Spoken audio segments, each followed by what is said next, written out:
Hello, I'm Philip Hughes. I'm the chair of the Maroondah Interfaith Network. This is a series of seminars about building community. Through the last 7 months, much of our community life has been suspended. We've not been able to meet even close members of our family face to face, or friends, let alone those who are involved in our religious communities. We are hopefully on the verge of coming out of this challenging period. The steps may be small, but they will happen. And it's time to think about how we will use our new freedom. Will we do things differently? Will we relate differently to the people around us? Will we construct or participate in community in different ways? Late last century, a number of scholars started using the language of social capital to talk about the strength of community life. A community with greater social capital has greater strength, and that strength is related to people's well-being. High social capital means less crime and greater happiness amongst the members of the community. It means lower levels of isolation and poor mental health. For several years I was on a think tank organised by the federal government to help them think about building stronger communities. There are 3 major dimensions of community that scholars have used. Bonds are the close relationships that we have with close friends and family members. They are the relationships we can go to and ask them if they would lend us some money for an emergency, or the people from whom we can seek help if we're really feeling down. These people usually interact with us in a variety of our activities. They share our lives and they know our story. The second dimension are bridges. These are the friends who are not necessarily close, but people we interact with, people we get on with. They include our colleagues at work, most of the people in our religious communities, the people we meet in our educational pursuits, in our clubs, at the gym, and so on. Often we meet these people in just one segment of our lives, rather than in many segments. However, our lives depend on having a wide range of these contacts, these people who provide services, people we can go to for advice about something specific, people who will cooperate with us in a particular project or endeavour. The World Bank sociologists made an important observation.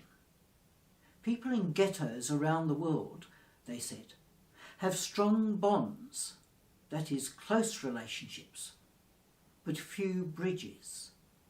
And it's because of this lack of bridges that they are unable to move beyond their ghettos. The third dimension are linkages. These are the institutions in our community that we need. The shops, the banks, the markets, the social service agencies, the government agencies, and so on. Each of them has their own protocols, their own ways of working, their own terminology. Our community is strong when these institutions serve us well, when they act in trustworthy ways, when we have the knowledge and ability to use their services. There is one further dimension which again has been emphasised in writings from the sociologists of the World Bank.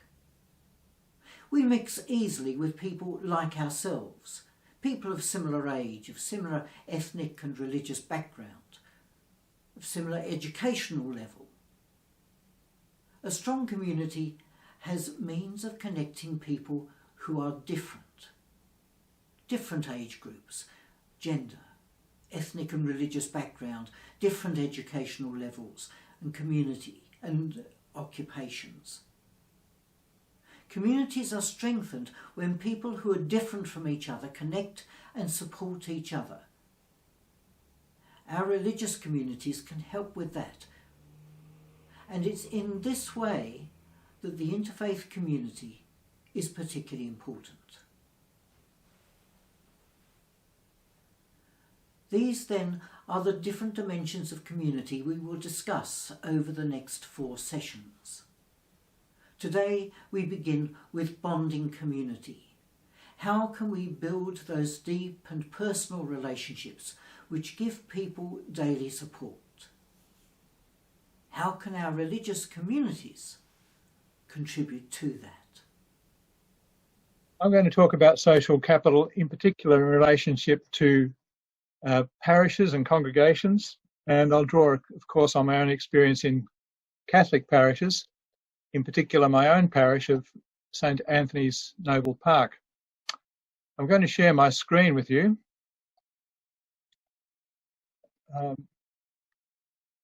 Here we go. One of the most accomplished and famous sociologists of religion of the 20th century was Andrew Greeley, a Catholic priest based in Chicago. And he talked about social capital in terms of the parish.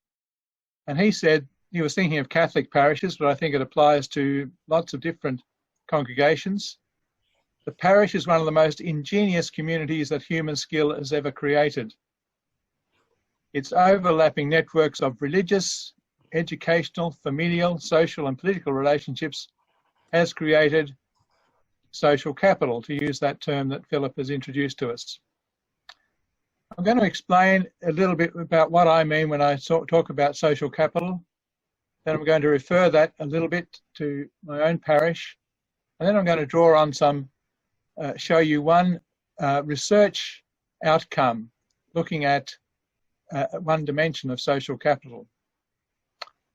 So social capital, as I understand it, refers to the capacity of a group or network to accomplish things that individuals can't do on their own. Now, we know what financial capital does. We often join together financial resources in companies and organisations so that we have sufficient capital to be able to do the job that we want, that one person wouldn't be able to afford to do on their own. And social capital is a parallel concept for groups. We join together to bring the capacity of the group to work together to solve a problem or create something that we couldn't do on our own. Social capital can be thought of as the glue which holds members of a family or a community together, or oil that enables a community or society to function smoothly. Philip was talking about bonding, and well, I'll come to that in a moment. But first of all, I'll just say that social capital can be summed up in 2 words: relationships matter. When we talk about social capital, we're likely to encounter these sorts of terms: community, networks, shared values, relationships. I think we all know what those mean. And then we get a couple of technical terms: generalized trust and reciprocity. Well, we could go into long sociological definitions about those 2 terms, but we can also sum it up in a couple of verses from the Christian scriptures, from the Gospels. By generalized trust, Jesus got it pretty right when he said, love your neighbour as you love yourself. It's being prepared to understand another person with empathy. It's not walking around fearing other people as a general condition. And as for reciprocity, Jesus got it right again. Always treat others as you would like them to treat you. A backwards and forwards idea of, I'll treat you the way I would like you to treat me, and vice versa. Philip mentioned 3 types of social capital. I'm just going to mention 2 here. Bonding, which is directed inwards and fosters feelings of belonging and a sense of community and shared purpose. And bridging, which is directed outwards. Now, Philip was talking more about individuals and their own bonding and bridging network, so bonding within a family, for example, bridging through people outside the family through friends and organisations. If individuals can create bonding and bridging capital, so can organisations, so can parishes, so can congregations. So when we look at a group like St Anthony's in Noble Park, we find that it has lots of functions and groups which contribute to bonding social capital. In other words, these things, or these groups, all contribute to making the community stronger. Look at the sorts of groups. Last time I counted, there were more than 35 groups of different sorts at St Anthony's. One of the things that Catholic parish does, which Philip mentioned, is it has the ability to bring people of different groups together, not only different age groups, but different ethnic groups as well. Last time we took a measure of the different birthplaces in St Anthony's parish amongst the people who go to Mass on a Sunday.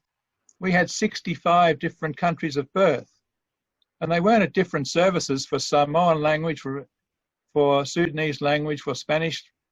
They were at the same service, English speaking with some bits of other languages thrown in occasionally where it was necessary.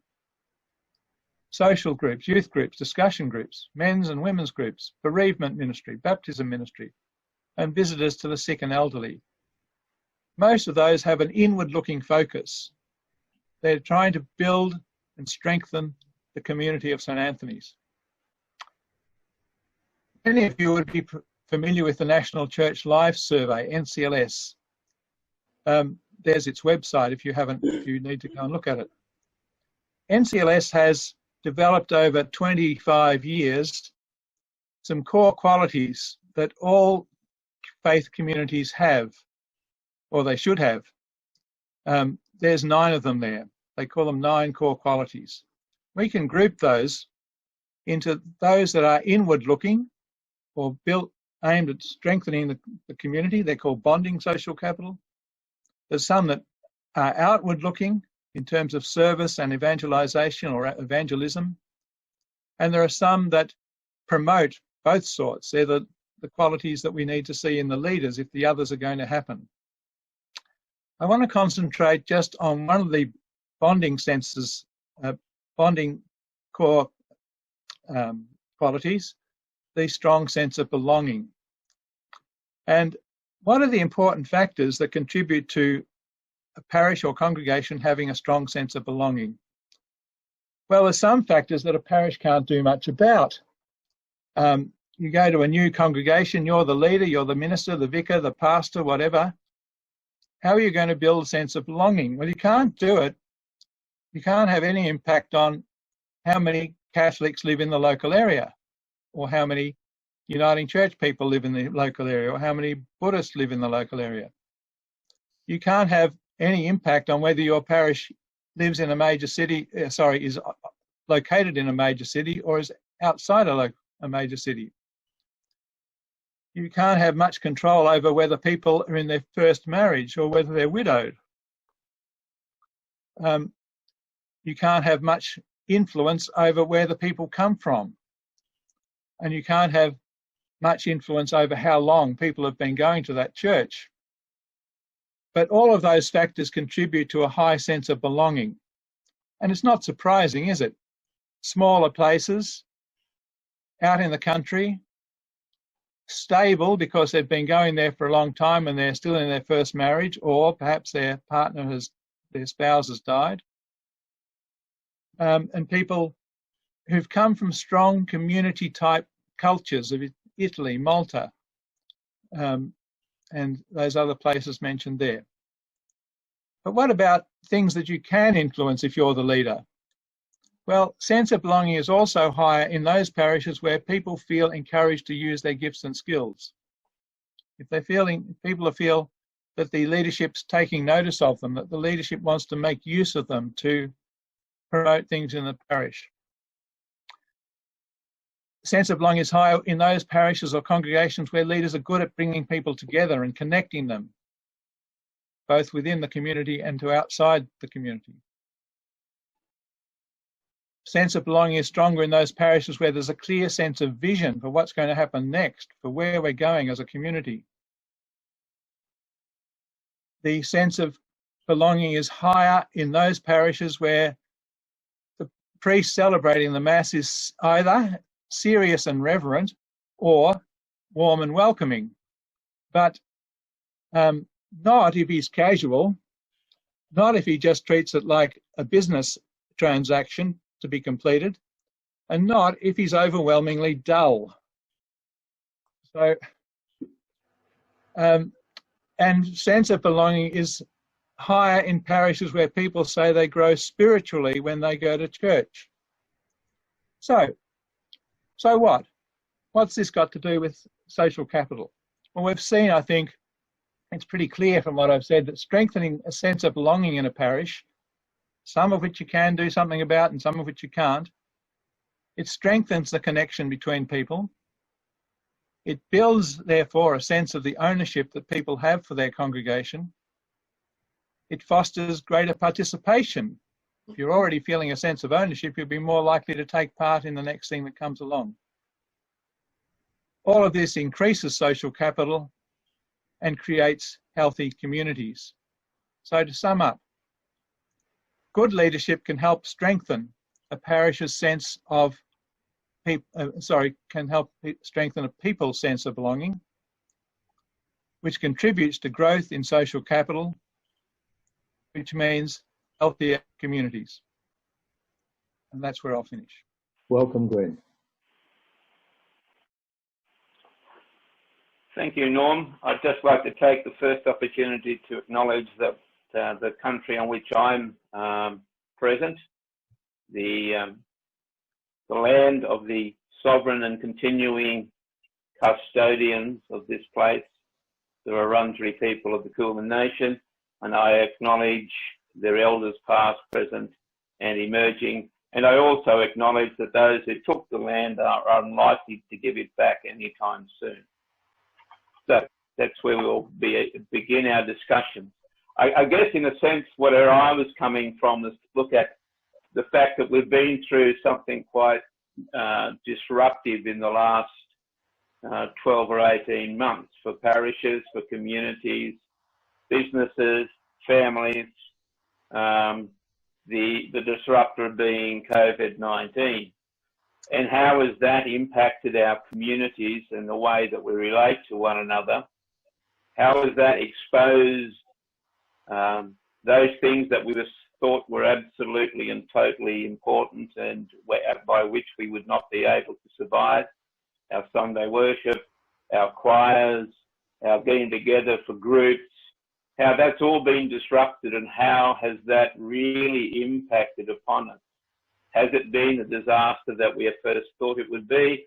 Is it a disaster to our community, or has it in some way enhanced our community and brought us to a place of what I would call real community, not one of where we depend upon each other so much that the vicars in the parishes have to ring everybody in our parish every week to make sure they're okay, which I know some do. I don't. I trust the people that I serve, and I trust the people who have listened to my preaching, and I trust that they are now in a place where they're able to deal with these kinds of issues, and we can talk and walk together in this very trusting and relationship, which allows them the autonomy to make decisions on what they need and how they need. I think community is more than just being together and having a good time. Community means that we trust each other to be able to cope with even the worst of conditions without others focusing in or pushing in or wanting to help. When I used to work on the streets, I would say that often we are way too busy to help rescue or save people to be of any earthly or heavenly use to them. And I think that's probably the truth about where we are with COVID-19 and about what community is going to look like going ahead. I think we've lauded things like Zoom, which we're on today, and other such technologies as some kind of saviour of the process. But not everybody in my parish wants to bother with Zoom. Not because they can't use it, just because they don't need it. They don't need to see my face. They don't need to hear my words. They've heard that for 6 years. They're getting a break. They're learning to stand on their own 2 feet. Some people religiously connect to Zoom because it's important that they see other people's face, and that's okay. But I think we're going to find that even those tools, live streaming, I can't wait till I get back where I can go and sit by a river and do real live streaming. It gets in the way of these relationships, but it's a good way of making connections. But I think we must be careful about saying that that will build our community. If I was to look at it, so COVID has separated us in a sense physically, but I'm not sure it has totally separated us in sense of our sense of belonging and connection to each other.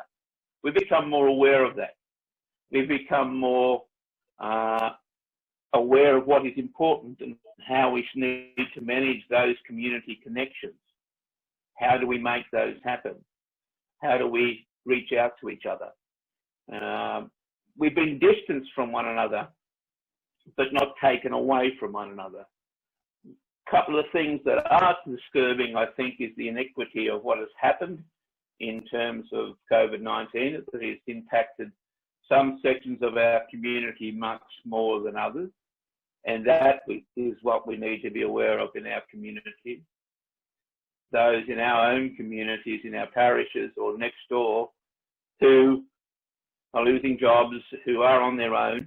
I think the inequity of COVID-19 calls for some serious consideration of how we build community, but not just simply token community. It has to be the close and walking with. And grief and loss, inside of all the things that we've been separated from and distanced from, there is a sense of grief and loss. Not necessarily, as we all know, grief and loss is not necessarily a bad thing. It can build us into a new place. It can pare away the things that we've made idols out of, the things that we've said that are so important, and given us a closer focus.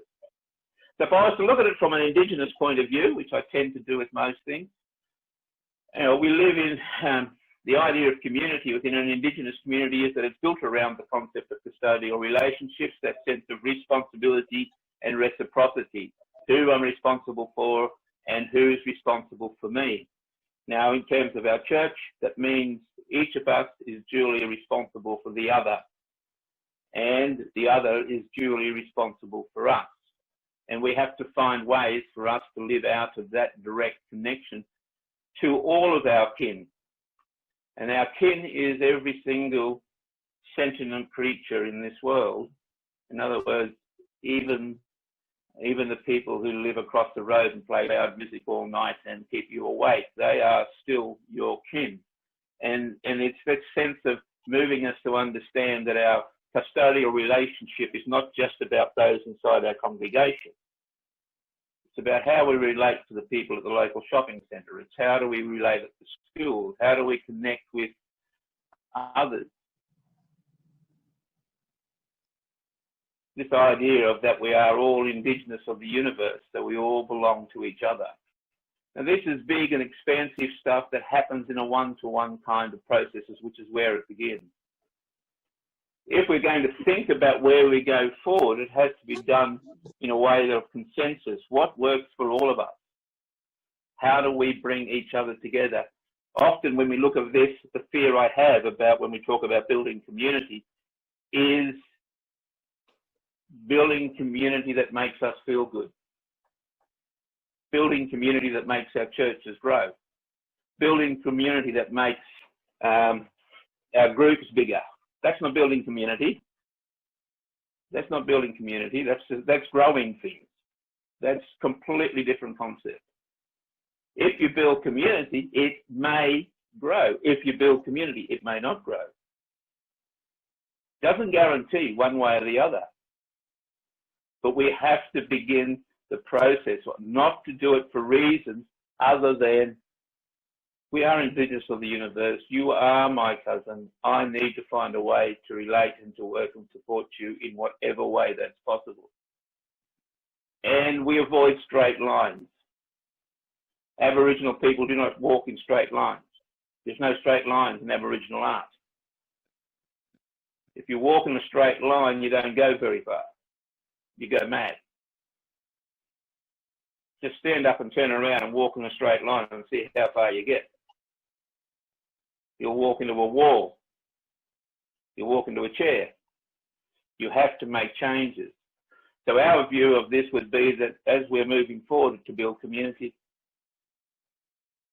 be aware it may take you to places you've never been before, or you've never imagined before, or you've never wanted to go to before. It may mean, as you build community, that your church, your group that you love so much disappears and morphs into something completely new. It may mean that the way that you do your worship, do your activities, morphs into something completely different. And you have to be careful not to override that by having an idea. We want to go back to normal. Well, was what we had before COVID-19 normal? We could spend several hours discussing that topic. Was it normal, or was it what we just got used to and we hadn't challenged and changed? So if we're going to go and find a way forward to build community, we have to be open to all the possibilities. We have to put everything on the table, and a lot of things that we don't even know will be on the table. We have to be open to every possibility at all. There are stories after stories of experiences where it was the unexpected. It was the thing that you didn't see coming that became the most important way to deal with and solve a problem. So we have to be open. We have to be available. We have to take risks or be risky. We have to take risks. We have to be open to move to places that makes us the most uncomfortable we can possibly be. But that's where we build community. We have to have no expectations. No expectations at all. If we have expectations, we'll be disappointed and nothing will happen. If we are available and open and we have no boundaries, then whatever happens will be fantastic. But it may not be what we expect. Give away the power. Be aware that this is not your show. It's not your church's show. It's not your community's show. It is the divine's show. And it is the people that you're working with show. They have the opportunity to have the power to make the decisions to make things happen. Don't hold the power for yourself. Be the enabler and let others get on with the job. And finally, I think we have to trust the people in our community. We have to trust each other.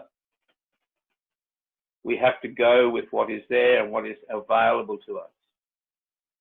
You know, when I first came to St Oswald's, one of the things we had was a tennis court that wasn't any good. Nobody played tennis on it, hadn't played on it for 30 odd years. We dug it up and made it into a garden. And we made it into a reconciliation garden. That little reconciliation garden we started 3 odd years ago has now morphed into a process of involving 5 major schools in the local area, the Western Australian Anglican education system. It's about to push an education program out across the education community in Victoria and other states. It came out of a garden, a little idea that somebody had, which wasn't a part of what the parish's strategic plan was. It wasn't a part of the parish's idea of building community. But as a result of that, you know, without COVID-19, we would have, 60 or 70 kids wandering through this every couple of weeks from various schools, building relationships with our people. and building relationships with themselves and growing into an understanding of their relationship with our original people. This is where it comes from. So I guess my answer to this whole question of where to now and how we're going to build and bond going forward, I don't really know, but it could be fun. Thank you very much, Pastor Scott. I'd like to begin by acknowledging that I live and play and minister and currently locked down on Wurundjeri land, and acknowledge all elders past, present and emerging, and also wish to acknowledge all Indigenous people who are here with us today. Thank you for your participation and your involvement, and especially thank you earlier on for your welcome. I also wish to acknowledge that I come from a particular set of values and practices and beliefs that that have been established over probably 50 years, but they are continuing to evolve and grow as well. I also want to acknowledge that I don't expect that anybody else here in this meeting shares the same values, practices and beliefs that I do, but I'll be speaking from my own values, and as I do, that's not a judgment of anybody else's. It's just an acknowledgement of where I'm coming from. So in my community, the Urban Life community, I am the community curator, probably officially the ordained minister of the Urban Life community in Ringwood. I'm also studying a Masters of Urban Transformation, working about how we connect to each other and what that might look like. In our community, when we're introducing a speaker or somebody wishes to do something significant for the other members of the community, they introduce themselves with a set of pictures, usually around who they are, who their people are, and where is their sacred place. And Philip's going to just share that photo of myself. That's me, my sacred place and my people. In the top left corner, that's me. On the right, being at the grand final of the cricket when we won. I was pretty excited at that moment, and that was a pretty important time to be me at that time. My people, that's at the Powerful Owl, where my running group runs. Well, they did up until March every night, and they're my people that I run with, and that's a photo of my sacred place. I feel the most connected to the universe when I'm near water, and that's a particularly fun place and special place for me to sit and reflect. On this topic, I was doing some consultancy work with a local food bank and community service organisation, and as part of that work, the Mayor of Manningham was invited to participate, and when we were there, I had the opportunity to direct some questions towards them, and one of the questions I asked was, what was Manningham's greatest need? And everybody that was there in the forum expected that it would be around drug and alcohol, or at-risk kids, or elderly shut-ins, or food insecurity, or loneliness, or community spaces. I was really, really impressed and intrigued with the Mayor's response to the question of what's Manningham's greatest need, when they said Manningham needs its citizens to love their neighbour. Full stop. And that really got my juices going. I was very excited with that kind of a response. It's in line with a number of people from my tradition, and we have some quotes from some of those.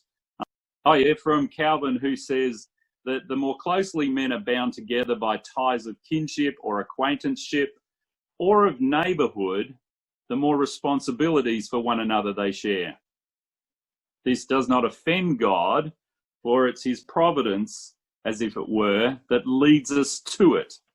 And again, C.S. Lewis says that next to the sacrament itself, your neighbour is the holiest object presented to your sight, because in him or her, the living Christ is truly present.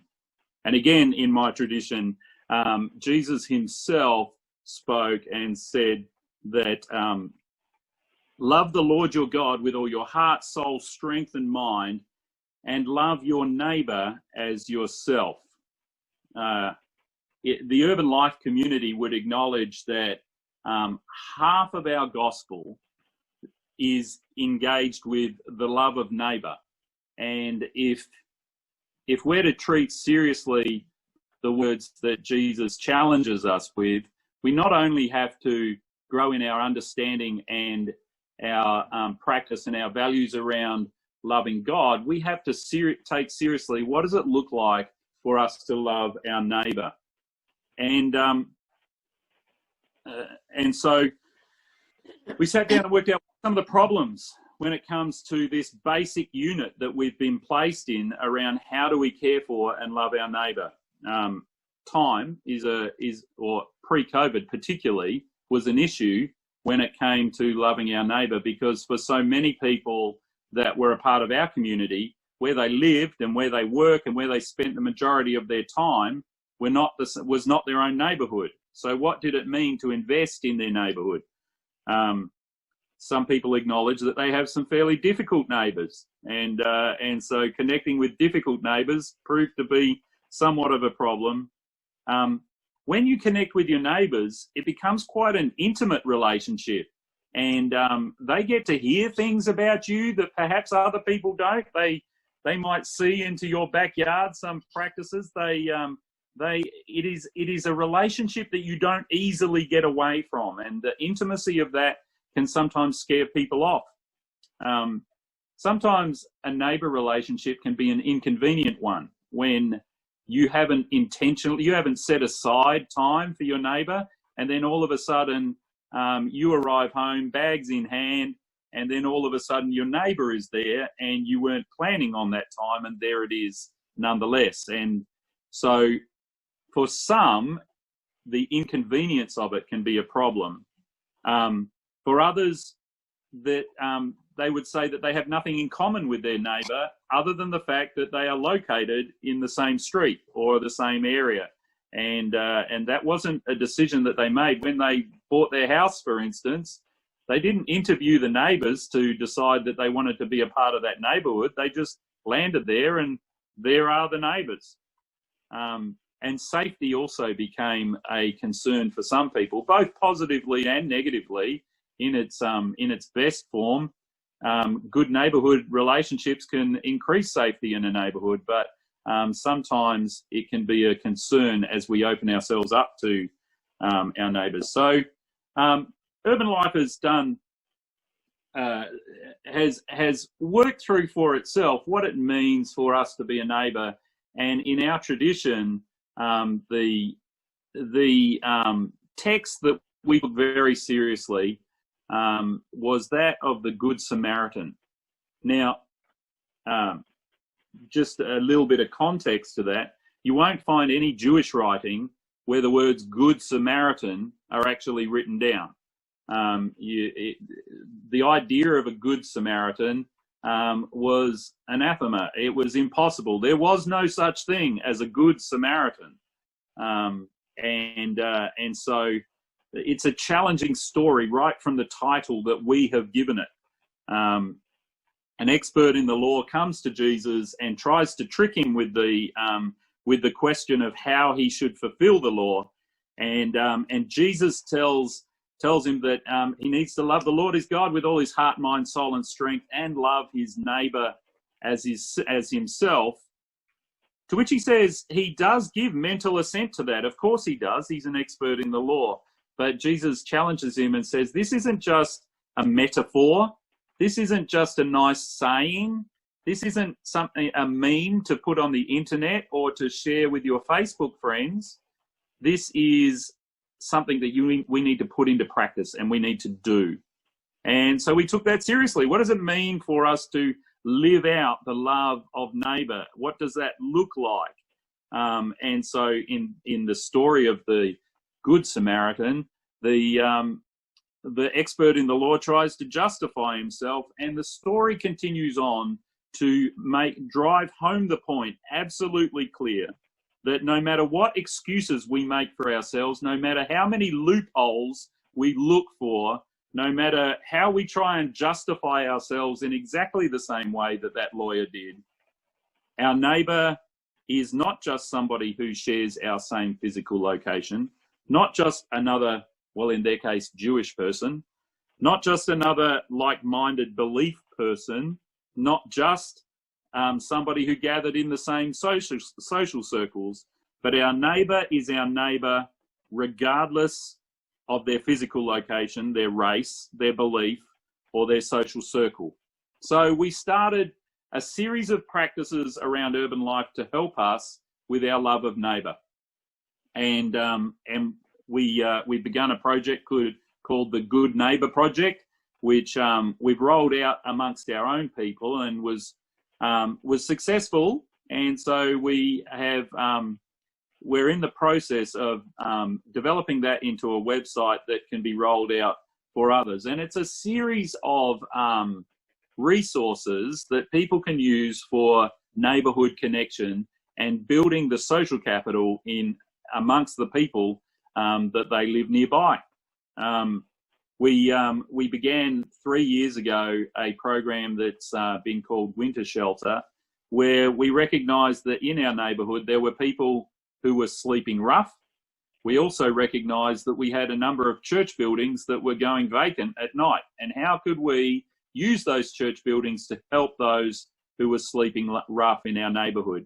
And we acknowledged that we didn't have a lot of money to use, but we did have a lot of volunteer power. And so we opened up our buildings, and we did that in conjunction with 26 other churches in the area, of which 7 of whom became venues. And we run a winter shelter program looking after the most affected by homelessness, those who were sleeping rough. And now with COVID, it's obviously too dangerous for us to have groups of people sleeping in confined spaces. So we've had to pivot that, and it's become a food service and a pastoral service and a counselling service and a medical service and a number of other things. But it's enabled us to be able to care for around about 3,000 families a month that are in need at this time. We're also active members of the Maroondah community of wellbeing and participate in that as often and as regularly and as meaningfully as we can. We're founding members of Brighter Futures, which is an Outer East Melbourne group that are looking for better outcomes for kids from the out-of-home care sector, kids from foster care, kids from kinship care, kids from the various different forms of care that don't involve their parents. And so being a part of that was really significant. We've since started a number of social enterprises to help employ those kids, and a number of us also have welcomed foster care and permanent care kids into our homes as well. We have a number of overseas aid and relief programs and began an overseas relief agency in Cambodia called 2H, recognising that our neighbour can be overseas as well. And currently we perform 48% of all of Cambodia's cataract surgeries, and we just welcomed our 1 millionth baby through one of our birthing clinics in Cambodia. We have a connection with the local Mullumalum Indigenous gathering place, which we enjoy. We also have a similar connection with a group in Darwin and another group in Newman, the Martu Christian Fellowship. We enjoy our connection, our strong connection with the Babes Project, caring for young women in our neighbourhood who unexpectedly find themselves pregnant, and care for them. And then every year, one of the highlights of our community is participation in the Clean Up Australia Day, where we cancel all events for the day and all meet down at the Mullumbullen Creek and clean up an 8-kilometre section of the creek and make sure that it's rubbish free for our neighbourhood. Perhaps to finish, one of the really helpful things that the Urban Life community did together was, if we can just show the next slide, Philip. We took a grid like this, and you might like to do this in your own mind at the moment, where if you imagine your house is the house in the middle, think of who the other 9 houses are that are around you, if there are 9 in your neighbourhood, and put names to those, and then work out ways of being able to connect and bless and care for our neighbours. We also wanted to acknowledge that our neighbour is not always the 9 people who live the closest to us. And so the final slide there, Philip, we wanted to say, how do we care for our actual neighbour? How do we develop relationships with our foreign neighbours, with those neighbours who are in need, with the neighbours that come from our circle, whether it's our social circle or financial circle or school circles or sporting circles, whatever they might be, but a neighbour from our circle, and then neighbours from a different circle to those which we hold. Looking for a different neighbour, someone who would be quite different to ourselves, and then looking for some way to connect with and bless and engage with other believing neighbours, and then searching in our neighbourhood for the person of peace or the people of peace, and how can we connect with them, and then putting names to those, and then working out how is it that we're going to, in a meaningful and sustainable way, engage with those neighbours and build those relationships for ourselves. That's kind of what we do.